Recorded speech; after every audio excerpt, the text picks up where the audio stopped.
Right, hello there guys and welcome back to the channel. So an important bit of announcement that I did not cover once it was released, quite honestly speaking, because I have been dealing with some personal stuff, so I haven't really made any videos for a while or done any streams. But anyways, I still wanted to make a video about this, even though it's a couple days late. Announcement dropped on August the 21st, so that will be Friday.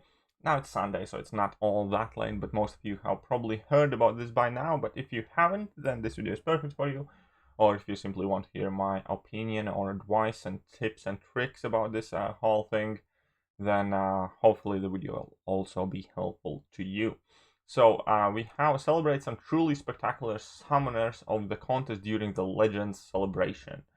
When Brutal X DLX beat the Realm of Legends, he achieved something that everybody yada yada yada. Later, HQ Sean did first exploration of Labyrinth, and Not Cool Penguin was the first player to 100% Abyss. But this basically is kind of like a celebration for them. So it's going to be a week-long celebration from August 21st until August 24th till August 31st. So it's going to last 1 week. Summoners across the battle, regardless if you have gotten Legend title or not, can enjoy a free gift, special events, golden battle chip boost, and more. And the gold boost, I think, is one of the most significant bits which typically comes here, which also will definitely help and improve situation of gold for a lot of players. So first thing is that all summoners who log in the contest during this period will get a crystal selector gift based on their story progression level. You'll be able to select between Brutal DLX's choice of Sorcerer Supreme, HQ Sean Mojo, or Not Cool Penguin's choice of Black Widow Clairvoyant. So it's all Mystic.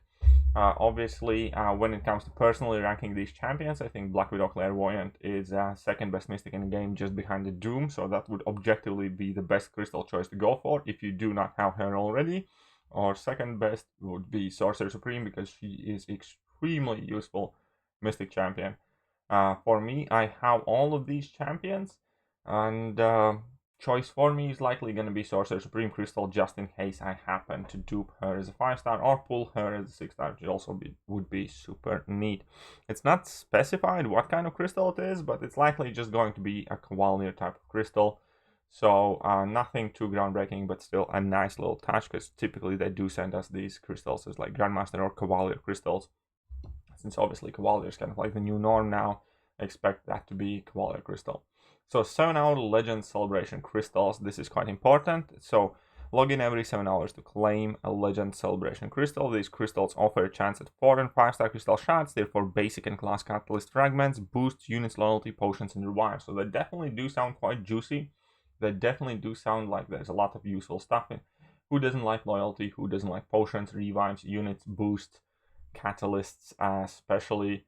And yeah, 4 and 5-star crystal shards. Though that probably the ones that I would least want to pull, at least for myself.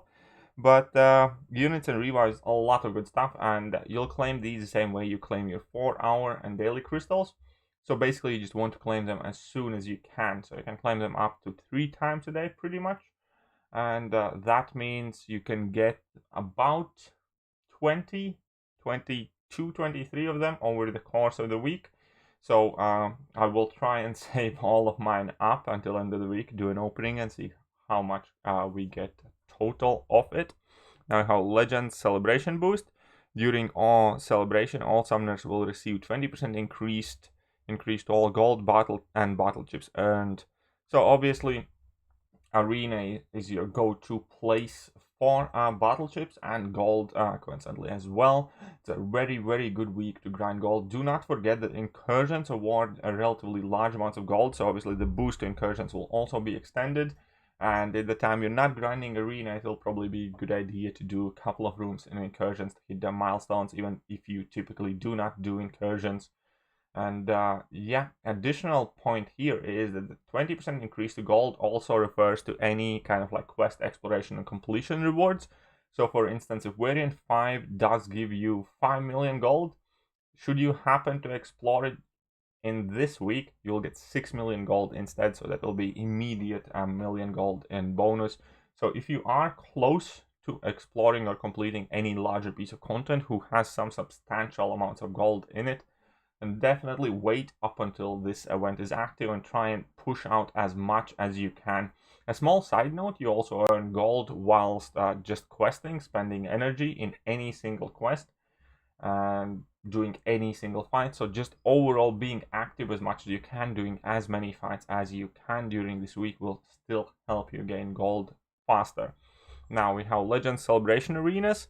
User 1 and 2 star champions in a special week-long arenas that award 4 and 5 star crystal shards. Now these typically have been very cool and very nice.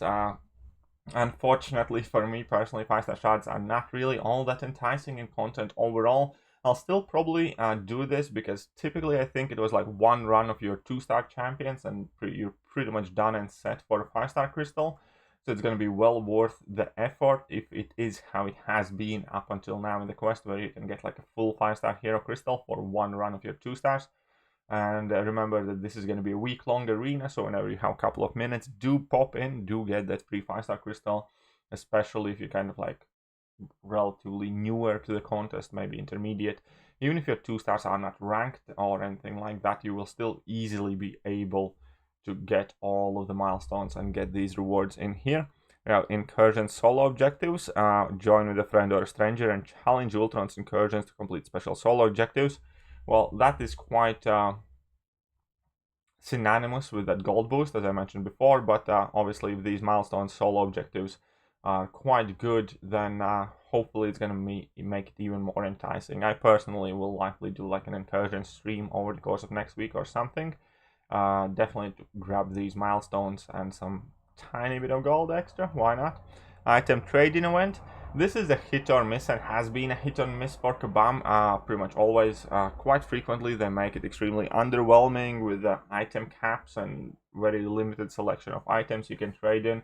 Not to mention that I think this is kind of coming in a relatively bad time because a lot of players had a lot of stuff expiring due to all the Kabam compensations already. Hopefully, obviously, it's still useful. We can still make some use of it. And only thing I can say, this would have been so much more useful if it did come some week or two ago, when you could maybe swap in your level 1 revives for level 2 or 3 revives or something like that. Halls of Healing, Glory, and Fortune. Now these are always a welcome addition, especially Halls of Healing, because typically you can gain also Alliance quest items and revive, a decent stack of revives and potions. Always encourage every single one of summoners to do these because it's quite a lot of value hidden in there. If you consider that revives are basically like 40 units each, plus some AQ items are also worth some decent amounts of glory. It is definitely a very kind of like good quest to run. Hopefully it doesn't take too much energy. I hope they have learned from some of their past mistakes when they had these halls at like 3 energy. I hope they make them energy free or cap it at like 1 energy. That would definitely be helpful. Then we have halls of fortune that contain gold, and halls of glory, for whatever reason, are called halls of glory, but they contain ISO 8 to help you level up your champions. So ISO and gold are some of the bigger issues for many players, and this should at least give some sort of boost for everybody to rank up at least a champion or two to a higher level. It's definitely a very needed addition to the contest. I'm super happy that we are seeing halls of ISO 8, and again, I just hope that they do not take too much energy to be kind of like difficult to incorporate with your regular kind of like weekly grind or weekly energy spent. Halls will be opened, challenges and triumph and earn a plethora of prizes that will keep you powered up in Battle Realm. Each day of one of these 3 halls will be opened. Yes, so basically they will rotate. Every day we're going to see new halls. It means that at all of them we will see at least twice. And one of them we're going to see 3 times, so keep that in mind. So all of the stuff that you can earn will effectively be doubled for most part. And then we have Legends, Celebration Crystals, and the daily specials. And depending on how good those crystals are, I might grab some of those for sure and see how many we can hoard and how many we can open. So I'll probably open a couple of these crystals initially and maybe then hoard some, because those Cavalier daily specials are relatively decent value for money, because there is that Cavalier crystal, some TFI basic shards, some other stuff, so it's not too bad. Overall, next week definitely does kind of like encourage everybody to be active as much as you can. And yeah, I think next week I'll try to stream as often as I can. Perhaps even now, don't fall off your horses. Maybe do some arena live streams just to get some more of those battle chips and grind out the milestones to still get those units. It's not like my account has terrible need for gold, but battle chips and units are always nice. Additionally, this is a perfect time to pop open all of your gold crystals that you have saved up. Now you can see that I have 942 golden crystals, 74 greater golden crystals, and 59 uncollected golden crystals. So all of those crystals combined will provide me with significant boost to my gold stash as well, which is actually quite welcome. Recently, I have been a bit more and more worried about my gold plummeting slightly since I started using gold exclusively for Alliance Quest tickets. And it will just be a nice time to refresh the gold stash, I suppose. But yeah, that will more or less do for today. Let me know what you guys think about the next week's events. Which crystal will you choose? Mojo, Sorcerer Supreme, or Black Widow Clairvoyant? And also, why don't you write in comment section your little plans, tips, and tricks how you are gonna try and get the most of added bonus for this event. But yeah, that is it for me today, and hopefully I'm gonna catch you guys soon. See ya!